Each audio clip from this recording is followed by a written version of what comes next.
વડોદરાના સમા વિસ્તારમાં defence colony વિભાગમાં બેમાં હત્યાનો ભેદ ઉકેલાયો।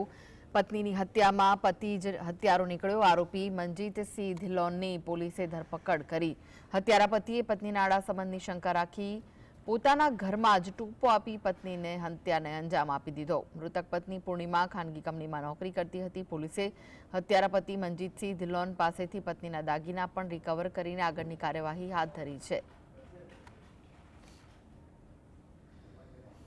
ગઈકાલ શ્રીધર પૂજારી છે ઉંમર વર્ષ 72ની જે ડિફેન્સ કોલોનીમાં રહે છે પોતાની ફરિયાદમાં જાહેર કરી છે પોલીસ સ્ટેશનમાં કે પોતાની દીકરી જે પૂર્ણિમા છે એ અને પોતાનો જમાઈ છે એ પોતાની જોડે રહે છે અને 12 તારીખના રાત્રિના 1:00 થી બપોરના 12 વાગ્યા સુધીમાં તેના પતિએ કોઈ પણ ગળે ડૂપો આપી અને તેની હત્યા નિપજાવી છે આવી ફરિયાદ આપેલી છે।